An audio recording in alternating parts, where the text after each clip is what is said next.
Hello everyone, welcome to my channel. तो बिना किसी देरी के शुरू करते इस ड्रामा का हिंदी एक्सप्लेनेशन का एपिसोड 12 और 13। एपिसोड के स्टार्ट में हम देखते हैं कि जियांग और लिनोई फाइनली कैंप लोकेशन पर पहुंच जाते हैं। यान जो कि यहाँ का नेचर देख रहा था, तभी लिनोई उससे पूछती है कि आप यहाँ पर मुझे क्यों लेकर आए, क्योंकि आपको रिलैक्स करना है तो यहाँ पर आप अकेले भी तो आ सकते थे। जिस पे जियांग बोलता है ताकि तुम मेरे काम कर सको, के लिए तो मैं तुम्हें एक्स्ट्रा सैलरी भी दूंगा। और ये सुनते ही लिनोई तो खुश हो जाती है और उसकी बात मान जाती है, इसलिए कैंपिंग का सामान निकालने के लिए चली जाती है। एंड देन हमें कैन को दिखाते हैं जो कि बहुत ही ज्यादा उदास हो रहा था क्योंकि उसको सूजी के साथ टाइम स्पेंड जो करना था। तभी उसे पता चलता है कि कोई अंदर आ रहा है और ये फर्स्ट कस्टमर कोई और नहीं बल्कि सूजी होती है। तो उसे देखते ही बहुत ही ज्यादा हैरान हो जाता है और फिर कैन पूछता है कि तुम्हें कैसे पता चला कि ये मेरा रेस्टोरेंट है। इस पे सूजी बताती है कि मुझे नहीं पता था कि तुम्हारा रेस्टोरेंट है, मैं तो बल्कि यहाँ से गुजर रही थी तो मैंने सोचा क्यों नहीं यहाँ से बियर पी लूं। तो ये सुनकर कैन बोलता है ठीक है, मैं तुम्हारे लिए बियर लेकर आता हूँ, तुम आराम से बैठो। एंड देन हमें लिनोई को दिखाते हैं जो कि बहुत ही ज्यादा थक चुकी होती है जियांग के सारे काम कर करके, और उसे इस बात पे बहुत ज्यादा गुस्सा आता है कि वो सारा कैंपिंग का सामान लेकर आया ही नहीं था, इसलिए वो यहाँ से जाने के लिए बोलती है। इस पे जियांग उसे मना कर देता है और कहता है अगर तुम यहाँ से गई तो मैं तुम्हारी सैलरी काट लूंगा। तो ये सुनते ही लिनोई वहीं पर बैठ जाती है और भला कर भी कह सकती थी। फिर दिखाया जाता है कि ये दोनों मिलकर फिशिंग कर रहे होते हैं, लेकिन वो फिश पकड़ ही नहीं पा रहे थे। जिस पे लिनोई फिर से बोलती है कि हमें घर जाना चाहिए, जिस पे जियांग चोट लगने का बहाना करने लग जाता है। तो लिनोई जल्दी से भागते हुए उसके पास आती है और पूछती है क्या तुम ठीक हो, और फिर वो जियांग को मारना शुरू कर देती है क्योंकि वो समझ चुकी थी कि वो एक्टिंग कर रहा है। एंड देन नेक्स्ट सीन में हमें दिखाते हैं कि फाइनली जियांग ने फिश पकड़ ही ली थी और उसे वो फ्राई कर रहा था।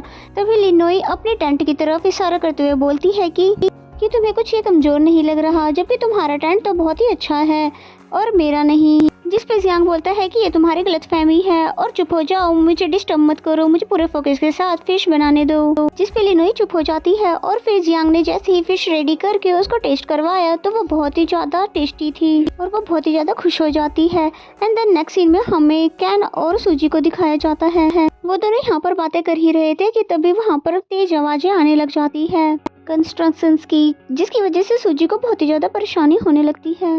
जिस पे कैन ने कहा कि तुम यहीं रुको, मैं वर्कर से बात करके आता हूँ। और फिर जब वापस आता है तो वो सूजी के फेस को पकड़ लेता है और फिर बताता है कि वर्कर ने कहा है बस थोड़ी ही देर में उनका टाइम खत्म होने वाला है, तुम बस थोड़ा सा वेट कर लो। जिस पे सूजी मान जाती है और क्योंकि कैन ने उसके कानों पर हाथ रखा हुआ था और उसके क्लोज था, इसलिए सूजी बस उसको देखती ही रहती है और कैन भी उसको प्यार से देखता ही रहता है।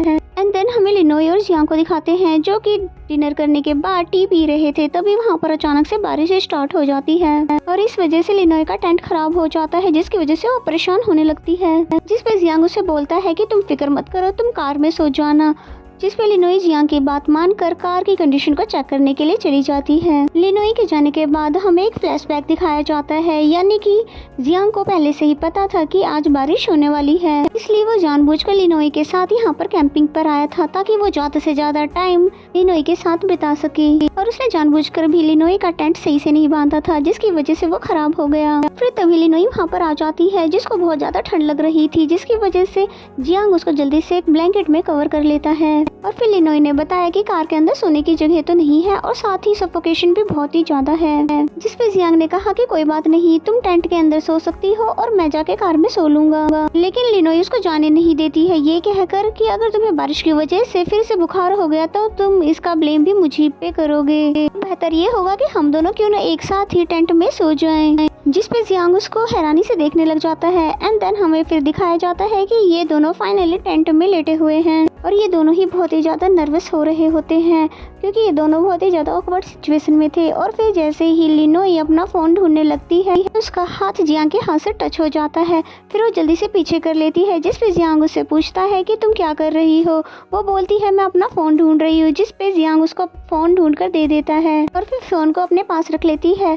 और फिर जैसे ही 12 बजते हैं तो उसने जियांग को हैप्पी न्यू ईयर विश किया। तो ये सुनकर जियांग बहुत ही ज्यादा खुश हो जाता है और वो भी लिनोई को हैप्पी न्यू ईयर विश करने लगता है और फिर दोनों एक दूसरे को देखने लग जाते हैं। फिर लिनोई टर्न होती है और अपने मोबाइल में खेलने लग जाती है, जिसे ऐसा करता देखकर जियांग बोलता भी है कि अब बहुत ही ज्यादा रात हो चुकी है, तुम अपना फोन रखो और सो जाओ। जिसपे लिनोई ने जियांग की बात मानकर फोन को साइड में रख दिया और सो गई और इसी तरह से इनका एक पूरा दिन अच्छे तरीके से बीत गया। एंड देन हमें सूजी को दिखाते हैं जो कि ज्यादा ही ड्रिंक करने की वजह से ड्रंक हो चुकी है, जहाँ पर कैन सूजी से कहता भी है कि अब बहुत ही ज्यादा रात हो चुकी है, इसलिए तुम अपने घर चले जाओ। जिसपे वो मानती नहीं है और फिर कैन को अपने क्लोज करके उससे पूछती है क्या तुम मुझे लाइक करते हो। जिसपे कैन बोलता है हाँ बहुत ही ज्यादा। तो ये सुनते ही सूजी उसको किस कर देती है और ये देख कर तो कैन बहुत ही ज्यादा सरप्राइज हो जाता है और फिर कैन भी उसको किस करने लगता है। एंड देन हमें नेक्स्ट मॉर्निंग का दिखाया जाता है। जैसे लिनोई सोकर बाहर आती है तो तभी जियांग उसे फ्लावर देता है, जिसपे लिनोई पूछती भी है कि ये किस लिए। तब जियांग बोलता है ये तुम्हारे लिए नहीं है बल्कि तुम्हारे फादर के लिए है, जिस पे लिनोई बहुत ही ज्यादा खुश हो जाती है। एंड देन नेक्स्ट सीन हमें जियांग की मैनेजर को दिखाते हैं जो कि यांग के साथ थी और उसे सब कुछ बता रही थी कि जियांग लिनोई के साथ कल से ही बाहर है। जिस पे यांग तो खुश हो जाता है, जैसे कि वो खुद भी चाहता है कि वो दोनों एक दूसरे के क्लोज आ जाए। एंड देन नेक्स्ट सीन हमें नाइट का दिखाया जाता है जहाँ पर लिनोई अपने रेस्टोरेंट वापस आ चुकी थी। तभी वहाँ पर एक छोटी बच्ची के साथ एक मदर आती है जो कि बोलती है कि आज मेरी बेटी का बर्थडे है और जिसे मैं सेलिब्रेट नहीं कर पाई पूरे दिन अपने काम में बिजी होने की वजह से। और अब जब मैं फ्री हुई हूँ तो पता चल रहा है कि सभी रेस्टोरेंट क्लोज हो चुके हैं, इसलिए प्लीज क्या अपना रेस्टोरेंट क्लोज करने से पहले मेरी बेटी के लिए कुछ बना सकती हो। और इसे वेस्टर्न फूड कुछ ज्यादा पसंद है, जिस पे लिनोई बोलती है हाँ हाँ बिल्कुल, बट मुझे वेस्टर्न फूड का कुछ ज्यादा नॉलेज नहीं है, लेकिन मैं उसमें चाइनीज फूड मिला कुछ नया जरूर बना सकती हूँ और वो डिश तो डेफिनेटली आपको पसंद आएगा। जिस पे वो दोनों मान जाते हैं। एंड देन उनको वहाँ पर बिठा कर वो किचन में आ जाती है जहाँ पर वो बहुत ही अच्छे तरीके से बहुत सारा डिश भी तैयार कर देती है एंड देन सर्व करती है। और ये सब देख कर वो दोनों बहुत ही ज्यादा सरप्राइज हो जाती है और वो सारी डिशेस भी उनका टेस्ट भी उनको बहुत ही ज्यादा पसंद आता है। और फिर वो बच्ची जैसे ही खुश होकर जाने लगती है तो वो बताती है कि मैं आपके इस रेस्टोरेंट के बारे में बहुत सारे लोगों को बताऊंगी क्योंकि आप एक बहुत ही अच्छी शेफ हो जो कि बहुत ही अच्छी कुकिंग करती है। ये सुनकर लिनोई बहुत ही ज्यादा खुश हो जाती है और फिर वो बच्ची उनको बाय करके यहाँ से चली जाती है। और लिनोई का मूड तो बहुत ही ज्यादा अच्छा होता है क्योंकि ये पहली बार था जब किसी कस्टमर ने उसकी डिश की तारीफ की हो, इसलिए वो तभी जियांग से मिलने के लिए उसके रेस्टोरेंट के बाहर आती है और उसको मिलकर उसको थैंक्स कहने लगती है क्योंकि जियांग ने ही तो उसको अच्छी डिशेस बनाना सिखाया है। फिर जियांग उससे पूछता है कि अगर तुम फ्री हो तो हम साथ में क्यों ना डिनर करें, क्योंकि आज मैंने 2 नए डिशेस इन्वेंट की है। जिसके बाद लिनोई को वो अपने घर लेकर आ जाता है जहाँ पर इन्होंने डिनर किया और बहुत सारी बातें करी। और फिर जैसे ही लिनोई के फेस पर कुछ लगता है तब जियांग लिनोई के पास आकर उसको बहुत ही प्यार से क्लीन करने लग गया, जिसकी वजह से लिनोई उसको प्यार से देखने लग जाती है और जियांग भी लिनोई को देखने लग जाता है। तभी फिर जियांग पीछे होता है और फिर पानी लेने के लिए चला जाता है। तभी लिनोई कहती है पर मुझे तो वाइन चाहिए, जिसपे जियांग कहता है वाइन मेरे रूम में रखी है तो तुम वहाँ से जाकर ले आओ। और फिर जैसे ही लिनोई जियांग के रूम में आई तब फाइनली आज उसने उन सभी फोटोज को देख लिया जो उसकी एनिमीज की है। तो ये सब देखकर लिनोई बहुत ही ज्यादा हैरान हो जाती है और फिर तभी जियांग जल्दी से आता है और एक्सप्लेन करने लग जाता है कि जैसा तुम देख रही हो वैसा कुछ भी नहीं है। लेकिन लिनोई उसकी एक भी बात सुनने के लिए रेडी नहीं थी।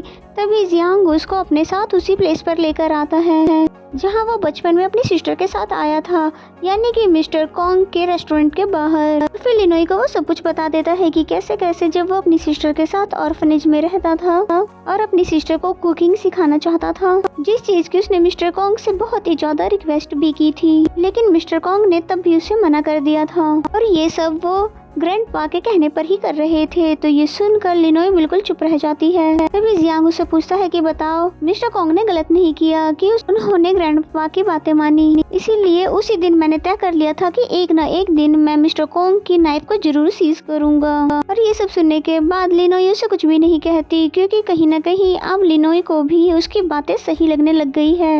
एंड देन नेक्स्ट सीन में हमें लिनोई और कैन को दिखाते हैं जहाँ पर कैन उसे परेशान कर रहा था कि तभी वहाँ पर 2 कस्टमर आती है जिन्हें देखकर लिनोई सोचती है कहीं इन्हें जियांग ने तो नहीं भेजा उनका रेस्टोरेंट क्लोज करवाने के लिए, क्योंकि उसने मेरी फोटोज को भी अपनी एनिमीज के फोटो के साथ लगा के रखा हुआ था। लेकिन उनसे बात करने पे पता चलता है कि उन्हें तो उसी छोटी बच्ची ने यहाँ पर भेजा था। तो ये सुनकर लिनोई बहुत ज्यादा खुश हो जाती है और जाकर कुकिंग करने लगती है और धीरे धीरे फिर उसके रिव्यूज भी अच्छे आने लग जाते हैं उसके रेस्टोरेंट पेज पर, इसीलिए बहुत सारे कस्टमर भी आने लग जाते हैं। जिनका स्वागत करता है कैन। और फिर धीरे धीरे इसी तरह से फाइनली लिनोई का भी रेस्टोरेंट ग्रो कर गया एंड फेमस भी हो गया। एंड देन नेक्स्ट सीन में हम देखते हैं कि जियांग फैंग से डिस्कस कर रहा था कि क्या तुम्हें नहीं लगता कि लिनोई आजकल कुछ ज्यादा ही ऑफ ले रही है, पर वो ऐसा कर क्यों रही है, और जब भी आती है तो जल्दी घर चली जाती है, क्या और कहीं भी वो जॉब कर रही है। तो ये सुनने के बाद फैंग बोलता है कि पता नहीं, पर हो भी सकता है। और फिर जियांग ने जैसे ही लिनोई को कॉल किया और पूछा कि तुम कहाँ पर हो, जिस पे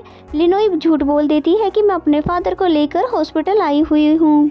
तो ये सुनकर जियांग लिनोई की बातों पर यकीन कर लेता है, पर हम देखते हैं कि ऐसा होता नहीं है, क्योंकि लिनोई हॉस्पिटल नहीं बल्कि जिंग जिंग से मिलने के लिए उसकी शॉप पर आई हुई थी। जिंग जिंग ने पूछा कि क्या तुम्हारे यहाँ पर आने की वजह मैं जान सकती हूँ, जिसपे लिनोई ने बताया कि अब मेरे रेस्टोरेंट पे काफी कस्टमर्स आने लगे हैं, जिसकी वजह से अब मुझे इंग्रेडिएंट्स की काफी ज्यादा कमी हो रही है। तो प्लीज क्या तुम मुझे बता सकती हो कि चीप रेट पर मैं कहाँ से इंग्रेडिएंट्स को बाई कर सकती हूँ, क्या मुझे तुम्हारे डैड के शॉप से लेना चाहिए। जिसपे जिंग जिंग बोलती है कि ये आइडिया तो बिल्कुल भी ठीक नहीं है, क्योंकि मेरे डैड के इंग्रेडिएंट्स तो बहुत ही ज्यादा एक्सपेंसिव होते हैं। और फिर बताती है कि मैं एक पर्सन को जानती हूँ जो तुम्हें चीप प्राइस पर बहुत सारे इंग्रेडिएंट्स को दिला सकता है। तो ये सुनकर लिनोई खुश हो जाती है एंड देन फिर वो अपने रेस्टोरेंट में खड़े होकर उसी पर्सन के आने का वेट कर रही होती है, जिंग जिंग की बातों को याद करते हुए। तब यहाँ पर कोई और नहीं बल्कि यांग आता है, जियांग का कजन। तो उसे देखकर बेचारी लिनोई तो बहुत ज्यादा हैरान हो जाती है, क्योंकि वो जानती है ये जियांग का कजन यांग है।